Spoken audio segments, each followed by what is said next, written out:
साम TV, ताज्या घडामोडींचे वेगवान अपडेट्स, टीव्ही पत्रकारितेतील संतुलित आणि निष्पक्षपाती अग्रेसर चॅनल, मनाचा ठाव घेणारे अनेक सेगमेंट्स, अनेक वार्ता प्रकार, अनुभवा नव्या जगाची नवी स्पंदने. साम सोबत भेट द्या samtv.com या वेबसाईटला.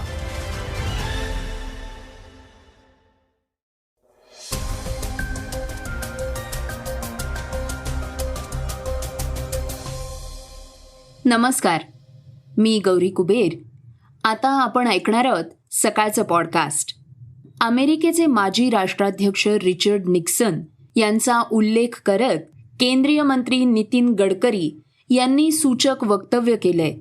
ते काय म्हणालेत हे आपण आजच्या पॉडकास्टमध्ये ऐकणार आहोत. चर्चेतील बातमीमध्ये जयंत पाटील यांनी सध्याच्या सरकारबाबत एक मोठं भाकीत केलंय, तेही जाणून घेणार आहोत. भाजपचे मोहित कंबोज यांनी राष्ट्रवादीचे आमदार रोहित पवार यांचं नाव न घेता त्यांच्यावर अप्रत्यक्षपणे टीका केली आहे.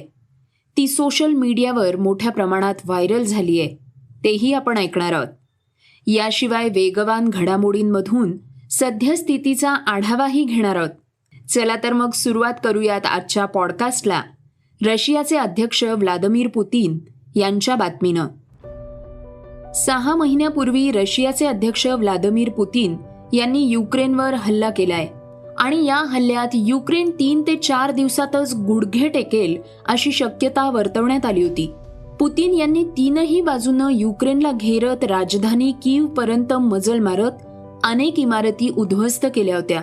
मात्र युक्रेन मागील 6 महिन्यांपासून पाश्चिमात्य देशांनी पुरवलेली आर्थिक गंगाजळी आणि युद्ध सामग्रीवर रशियाशी लढा देतोय. रशिया आणि युक्रेनमधलं हे युद्ध संपण्याचं नावच घेत नाहीये. युक्रेनच्या सैन्याला अमेरिका अधिक शस्त्र पुरवतोय.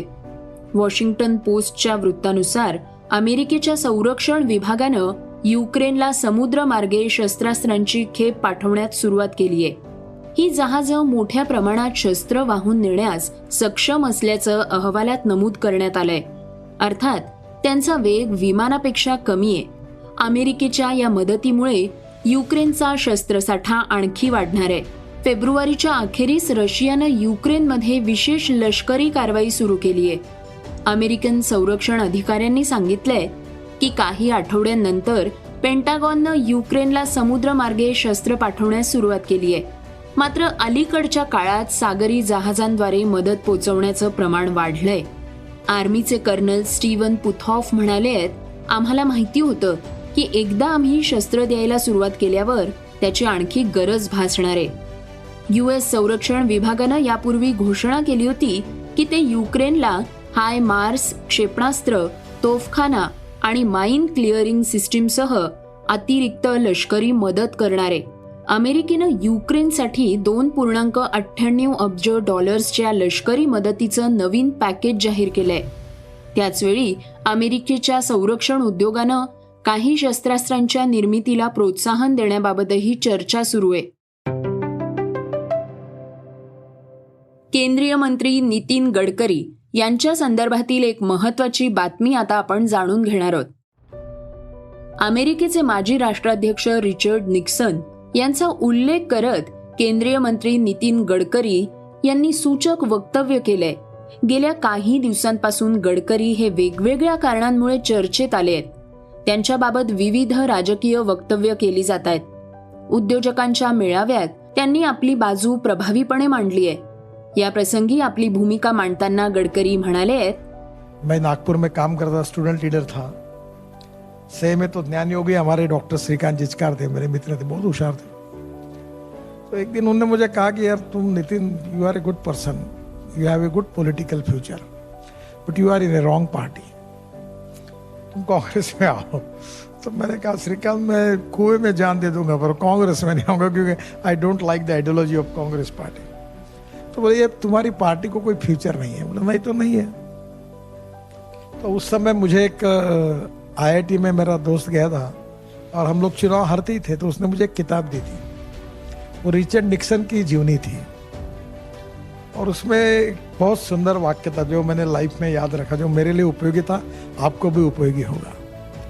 उसने कहा था the man is not finish when is defeated, but he is finish when he quits.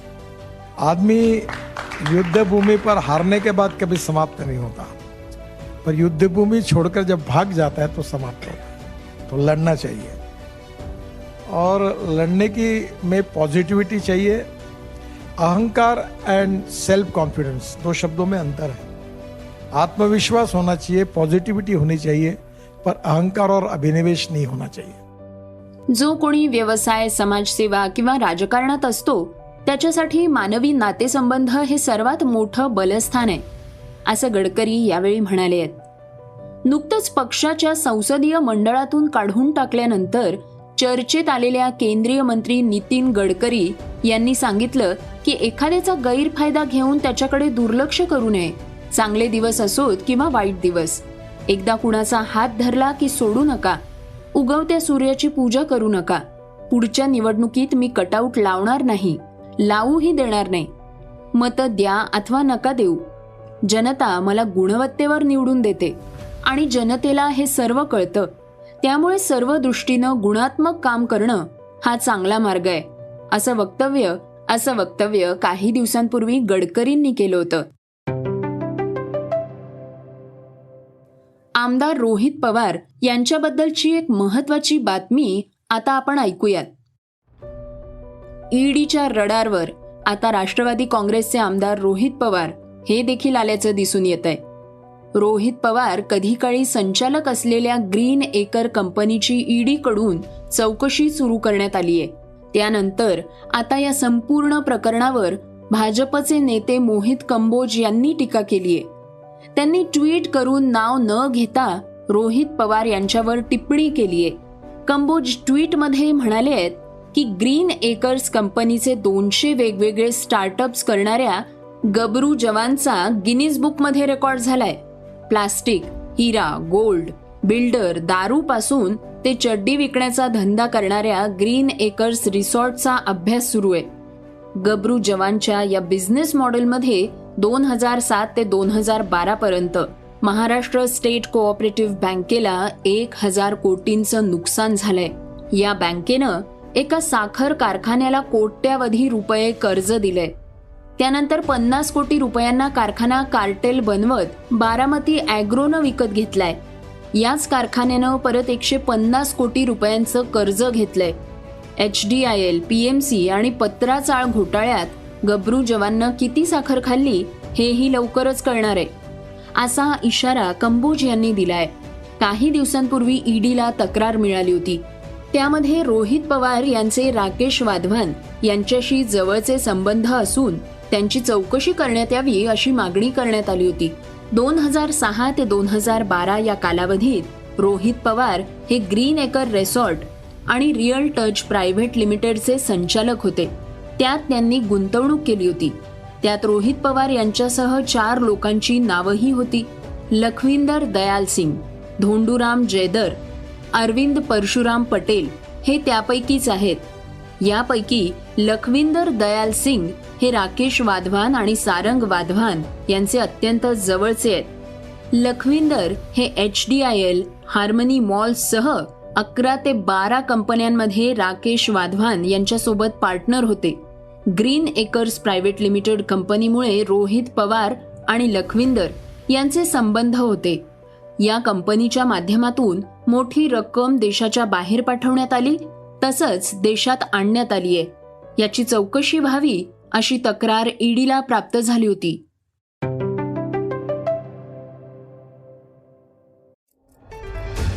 प्रेक्षकांचा विश्वास आणि जिव्हाळ्यावर आता सामची भरारी पॉडकास्टच्या जगातही.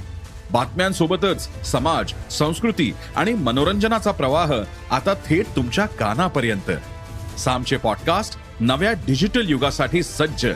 तुमच्यापासून फक्त एक क्लिकवर सामचे पॉडकास्ट.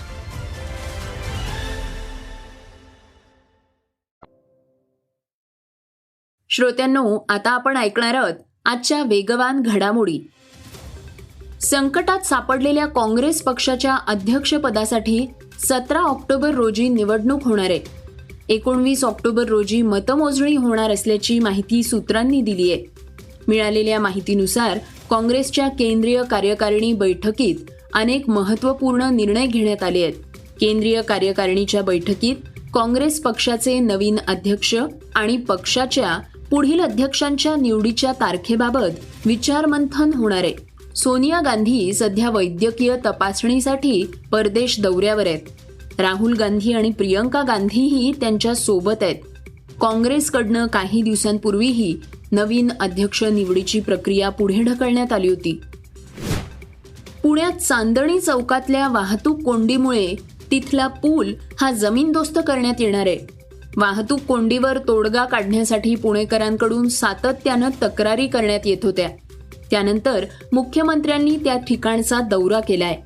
तो पूल पाडण्यात येणार असल्याची माहिती देण्यात आली आहे. पुण्यातील वाहतूक कोंडी हा पुणेकरांसाठी खूप मोठा प्रश्न आहे. या संदर्भात अनेकदा लोकांकडून मुख्यमंत्र्यांकडे तक्रारी करण्यात आल्या होत्या. त्यामुळे मुख्यमंत्र्यांनी चौकाची पाहणी केली आहे. तर वाहतूक कोंडी रोखण्यासाठी चांदणी चौकातील पूल पाडण्याचं काम केलं जाणार आहे. 12 ते 15 सप्टेंबरच्या दरम्यान हा पूल पाडणार असल्याचं सांगण्यात येतंय. कन्नड चित्रपट सृष्टीतील प्रसिद्ध अभिनेते पुनीत राजकुमार यांच्या स्मरणार्थ एक मोठा निर्णय घेण्यात आलाय. राजकुमार यांना श्रद्धांजली म्हणून पुनीत नावाचा उपग्रह श्रीहरिकोटा इथून प्रक्षेपित केला जाणार आहे. याबाबत विज्ञान आणि तंत्रज्ञान राज्यमंत्री CN असवंत नारायण म्हणाले आहेत की बंगळुरूमधील सरकारी शाळेत शिकणाऱ्या विद्यार्थ्यांनी 1.90 कोटी रुपये खर्च करून KGS-3 उपग्रह विकसित केलाय. गेल्या वर्षी ऑक्टोबरमध्ये निधन झालेले दिवंगत अभिनेते पुनीत यांच्या स्मृतीप्रित्यर्थ आम्ही या उपग्रहाचं नाव ठेवलंय. 15 नोव्हेंबर ते 31 डिसेंबर दरम्यान हा उपग्रह प्रक्षेपित केला जाणार आहे. हा उपक्रम आझादीच्या अमृत महोत्सवाचा एक भाग असणार आहे. टीम इंडियाचा लेग स्पिनर राहुल शर्मानं आंतरराष्ट्रीय क्रिकेटमधून निवृत्ती घेतली आहे. राहुलची आंतरराष्ट्रीय कारकीर्द ही काही खास नव्हती. इंडियन प्रीमियर लीगमध्ये चांगली कामगिरी केल्यानंतर राहुलचं करिअर रेव पार्टी, दुखापती आणि नंतर खराब फॉर्ममुळे पूर्णपणे उद्ध्वस्त झालं. पंजाबच्या जालंधरमध्ये जन्मलेला राहुल शर्मा यावर्षी 30 नोव्हेंबरला 36 वर्षांचा होणार आहे. ट्विटरवर एक भावनिक पत्र शेअर करत त्यानं क्रिकेटला अलविदा केलाय. राहुल शर्माचा IPL 2011चा सीझन खूपच चांगला होता. या हंगामात त्यानं पुणे वॉरियर्सकडून खेळताना 14 सामन्यात 16 विकेट्स घेतल्या होत्या. त्यामुळे त्यावर्षी त्याला टीम इंडियामध्ये पदार्पण करण्याची संधी मिळाली. 8 डिसेंबर 2011 रोजी भारतीय संघात पदार्पण करणारा राहुल शर्मा 4 वनडे आणि 2 T20 सामने खेळलाय. श्रोत्यांनो, आता आपण ऐकूयात आजची चर्चेतली बातमी. सर्वोच्च न्यायालयाच्या निर्णयानंतर शिंदे सरकार पडणारच असं भाकीत राष्ट्रवादीचे नेते जयंत पाटील यांनी केलंय. त्यांच्या या भाकितानंतर राजकीय वर्तुळात चर्चेला उधाण आलंय. शिवसेना आणि शिंदे गटातील संघर्ष सर्वोच्च न्यायालयात पोचला असून लवकरच 5 सदस्यीय घटनापीठासमोर या संदर्भातील याचिकांची सुनावणी होणार आहे. या संदर्भात बोलताना जयंत पाटलांनी मोठं वक्तव्य केलंय. सर्वोच्च न्यायालयाच्या निर्णयानंतर शिंदे सरकार पडणारच. आता मध्यावधी निवडणुका होतील की नाही हे पण माहित नाही, पण सर्वोच्च न्यायालयाच्या निर्णयानंतर सरकार पडणार आणि मग मध्यावधी निवडणुका लागतील. जर मध्यावधी निवडणुका लागल्या तर आम्ही सगळे निवडणुकीला सामोरे जाण्याला तयार आहोत, असं जयंत पाटलांनी सांगितलंय. 2024ला पुन्हा निवडणूक लढतो आणि पुन्हा सत्तेत येतो असं भाजपनं म्हटलं असतं तरी लोकांनी त्यांना स्वीकारलं असतं. पण आता महाविकास आघाडीचं सरकार पाडून शिंदे गटाला सोबत घेत सत्तेत बसलेलं लोकांना पटलेलं नाही. त्यामुळे त्याचे परिणाम निवडणुकीत दिसतीलच, असंही जयंत पाटील म्हणाले आहेत. शिंदे फडणवीस सरकार सत्तेत आलं तेव्हा कोट्यावधींची देवाणघेवाण झालीय. हे सगळं महाराष्ट्रातील जनतेला पटेल, रुचेल असं वाटत नाही. शिंदे गटातील आमदारच पुढच्या टर्मला निवडून येणं कठीण आहे, असा टोलाही त्यांनी यावेळी शिंदे फडणवीस सरकारला लगावलाय. श्रोत्यांनो, हे होतं सकाळचं पॉडकास्ट. उद्या पुन्हा भेटूयात. धन्यवाद. Research and script Yugandhar Tajane.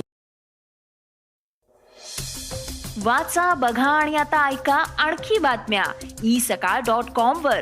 तुम्ही हा पॉडकास्ट सकाळच्या वेबसाईट आणि ऍप वर सुद्धा ऐकू शकता. विसरू नका, या पॉडकास्टला आपल्या आवडीच्या पॉडकास्ट ऍप वर सबस्क्राईब किंवा फॉलो करायला.